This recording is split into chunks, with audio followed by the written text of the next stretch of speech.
ना प्रेम से कहना धन निरंकार नमस्कार और प्रणाम।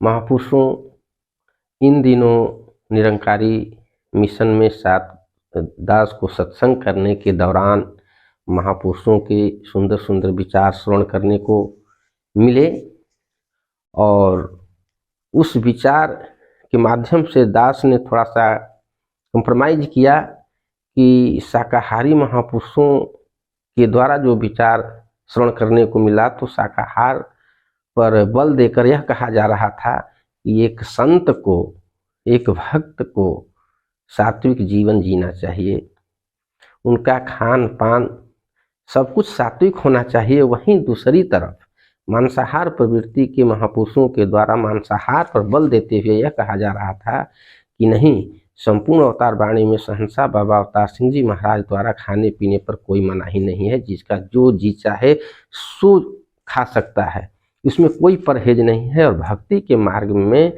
जो मांसाहार कोई बाधक नहीं है। तो दास को आज का वीडियो बनाने का मेन मकसद यही रहा कि इस वीडियो के माध्यम से आज दास बताने का प्रयास करेगा कि क्या भक्ति मार्ग में सचमुच में मांस खाना उचित है या फिर अनुचित है। तो आप अंत तक बने रहेंगे।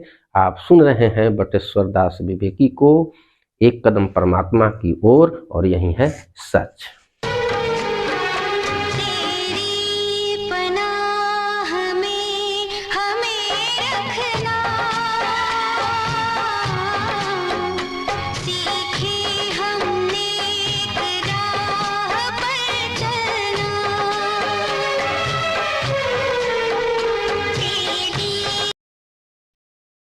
आओ साथ संगत, ये जो निरंकारी मिशन है एक राष्ट्रीय मिशन ही नहीं बल्कि ये अंतरराष्ट्रीय मिशन बन चुका है। भारत सहित विदेशों में भी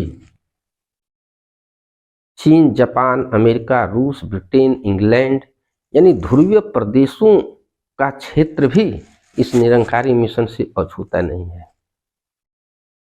इस दुनिया में बहुत से ऐसे जगह हैं जहां सिर्फ और सिर्फ मांसाहार की व्यवस्था है, शाकाहार नहीं मिल पाएगा वहां। और बहुत ऐसे जगह हैं जहां सिर्फ शाकाहार मिलता है, मांसाहार नहीं मिलता है। बहुत से ऐसे जगह हैं जहां पर मांसाहार और शाकाहार दोनों की व्यवस्था है। अब जहां सिर्फ मांसाहार मिलता है वहां के महापुरुषों के लिए तो मांसाहार करना, मांस खाना उनकी मजबूरी है। लेकिन जहां पर शाकाहार सस्ते दर पर मिल जाता है, बहुत आसानी से मिल जाता है, तो वहां के महापुरुषों के लिए मांसाहार करना कोई मजबूरी का तो विषय है नहीं सत्संग। और वैसे भी निरंकारी मिशन में बाबा सहंसा अवतार सिंह जी महाराज ने जो लिखे हैं उसमें कहीं भी ऐसा जिक्र नहीं है कि एक निरंकारी मिशन के महात्मा को मांस मछली खाना चाहिए या नहीं खाना चाहिए। इसके विषय में बिल्कुल निरंकारी मिशन न्यूट्रल है, कहीं भी नहीं लिखा गया है कि खाना चाहिए या नहीं खाना चाहिए। लेकिन अगर उस शब्द की गहराई में जाएंगे, उस ग्रंथ की गहराई में अगर हम जाएंगे तो कुछ ऐसे ऐसे शब्द आपको मिलेंगे जिससे कि सासंगत बिल्कुल स्पष्ट हो जाएगा कि एक संत महापुरुष के लिए ये मांसाहार करना बिल्कुल ही अनुचित है। और अनुचित है भी। सासंगत संपूर्ण अवतार वाणी के ही पद नंबर 171 में अगर जाकर देखें तो उसमें लिखा है कि हंस कहाना चाहे निज को, गंदे कीड़े खाए तो। अब भौरा तो है बनना चाहे बिष्ठे पर माराए तो। खाल शेर का ओढ़ के तूने नाम से रखवाए तो, पर जब अपनी बोली बोले तो गधा कहलाए तो। यानी हंस और कौवे का एग्जाम्पल देकर कि सहंसा बाबा अवतार सिंह जी महाराज ने दर्शाया है कि हंस मोती चूंगता है और कौवा बिष्ठा खाता है। तो अगर आप हंस बनना चाहते हैं, संत एक हंस के समान ही होते हैं, तो इन्हें मोती की जरूरत होती है। तो आओ साथ संगत, ऐसे बहुत सारे परम पिता परमात्मा कण कण तेरा वास, परम पिता परमात्मा का वास कण कण में है, फिर भी हम मांसाहार की बात करते हैं। भला करो सबका प्रभु सबका हो कल्याण, एक तरफ भला करो सबका प्रभु कहते हैं, सबका हो कल्याण की बात करते हैं, तो दूसरी तरफ मांसाहार जो है खाते हैं। ध्यान दें हम शब्द की गहराई के ऊपर, शब्द क्या कह रहा है? अहिंसा परमो धर्म, अहिंसा परम धर्म है। अगर एक भक्त हैं, एक संत हैं, तो वो धार्मिक प्रवृत्ति के होते हैं, धर्म पर चलने वाले होते हैं, तो धर्म के मर्म को तो समझे कम से कम कि धर्म किसे कहते हैं। तो धर्म के बारे में ही महात्मा लिखते हैं कि अहिंसा परमो धर्म, अहिंसा परम धर्म है। तो जब अहिंसा परम धर्म है तो अधर्म फिर क्या होगा? धर्म का जो है विपरीत अधर्म क्या हो सकता है? साथ संगत, तो अधर्म वही हो सकता है कि हिंसा अधर्म हो सकता है।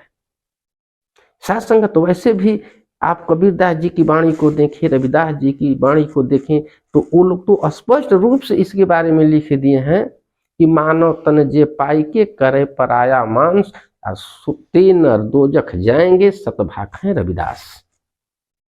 और तो और अन्न भखै सो मानसवा, अन्न भखै सो मानवा, मांस भखै सो स्वान, अन्न मांस दोनों भखै सो राक्षस परवान। कहां तक की उपाधि बताई जाए? सासंगति महापुरुषों का विचार है। तो आओ सासंगत, दास उधर नहीं जाएगा, लेकिन दास अगर अवतार वाणी का ही आप सहारा लेते हैं तो अवतार वाणी से ही चलेगा, कि अवतार वाणी में ही लिखा गया कि खान पान आधार है तन का, कि जो खान पान हम करते हैं ये तन का आधार है। तो जब तन का आधार है तो हमारा आधार कैसा होना चाहिए? एक इंसान मकान बनाता है तो मकान को नींव का आधार होता है, तो नींव कैसा होना चाहिए? नींव अगर कमजोर है तो मकान भी कमजोर हो जाएगा। नींव अगर मजबूत है तो नींव अगर मजबूत है तो मकान हमारा मजबूत होगा। तो नींव को हम इतना मजबूत बनाते हैं, इतना मजबूत बनाते हैं कि हमारा मकान जो है टिकाऊ हो सके। तो हमारा खान पान जब इस तन का आधार है, तो अगर हम तामसी प्रवृत्ति का भोजन करते हैं साथ संगत, तो जब तामसी प्रवृत्ति का भोजन हम करेंगे तो गैस बनाएगा, हमारे गांठों में दर्द होगा, इस गांठों में दर्द होगा, हृदय के मरीज बनेंगे, अनेक प्रकार के रोगों को हम जो है निमंत्रण दे रहे हैं, अनेक प्रकार का रोगों से हम ग्रसित होंगे। और तामसिक भोजन करने से हमारी तामस बढ़ेगी, हमारी उत्तेजना बढ़ती जाएगी, हमारे विचार जो है तामसी होंगे।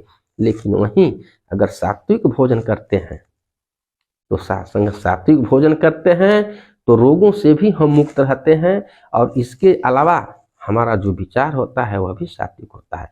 लेकिन जो भी हम तामसी भोजन कर पाते हैं साथ संगत, तो क्यों करते हैं? इस जीभ के स्वाद के लिए करते हैं। जो भी भोजन हम करते हैं जीभ के स्वाद के लिए।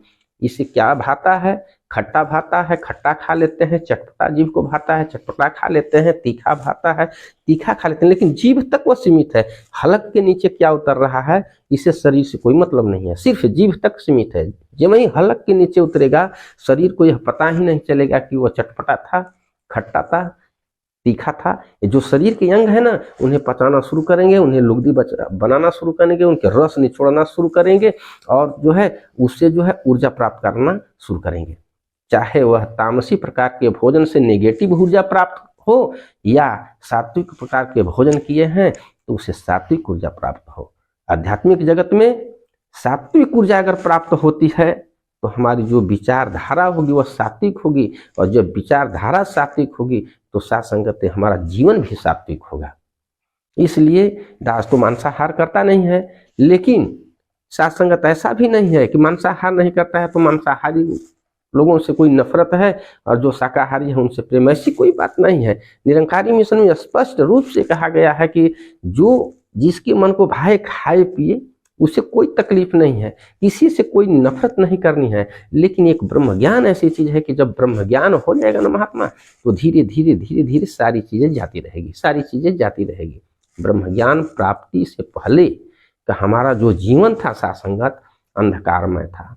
हम अंधकार में जी रहे थे, अज्ञान में जी रहे थे, हम कहीं गड्ढों में गिर रहे थे, कहीं खंभों से लड़ रहे थे, मंदिरों में जाकर, मस्जिदों में जाकर उस पत्थर की मूर्ति को, कागज के फोटो को हम जो है नतमस्तक हो रहे थे।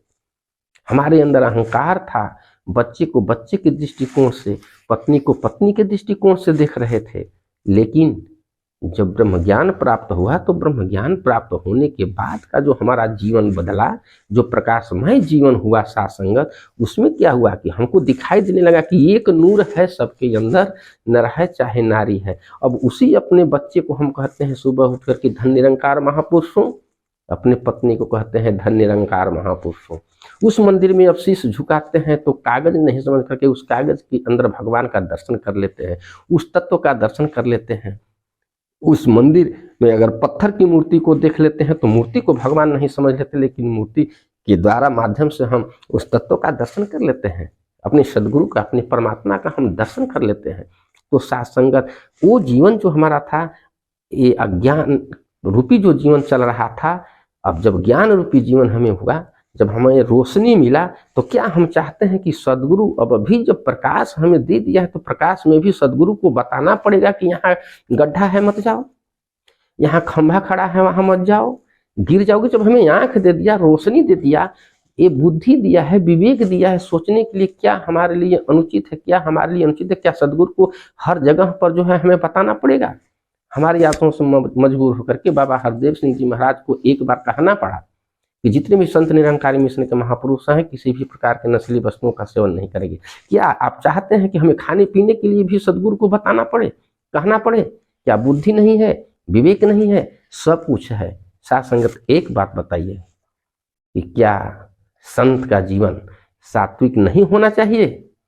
अगर हमसे पूछेगा तो दास कहेगा कि संत का जीवन बिल्कुल सात्विक होना चाहिए।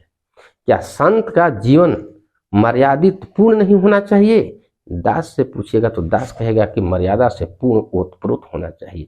क्या संत का जीवन विवादों से परे नहीं होना चाहिए? दास का कहना होगा कि एक संत का जीवन निर्विवाद होना चाहिए। तो आप क्या चाहते हैं?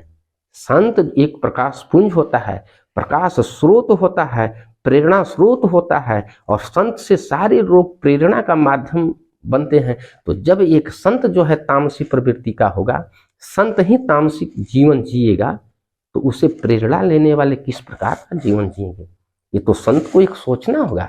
इसके अंदर ब्रह्म ज्ञान है, भगवत प्राप्ति है, यह कोई नहीं देखता है।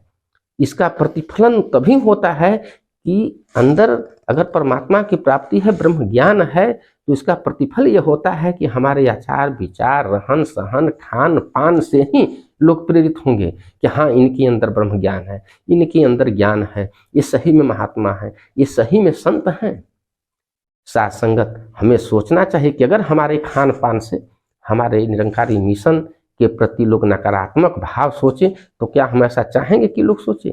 हमारे कुछ व्यवहार से हमारे सदगुरु की छवि धूमिल हो रही है, तो क्या वैसा हम होने देंगे? तो साथ संगत आपको अगर दास का विचार अच्छा लगा तो कमेंट बॉक्स में जरूर दीजिएगा, सब्सक्राइब भी कीजिएगा ताकि दास का नोटिफिकेशन पहला वीडियो आपको मिले। और अगर कुछ त्रुटियां होंगी तो जरूर कमेंट बॉक्स में दीजिएगा। इन्हीं शब्दों के साथ दास क्षमा चाहेगा। प्रेम से कहना धन निरंकार।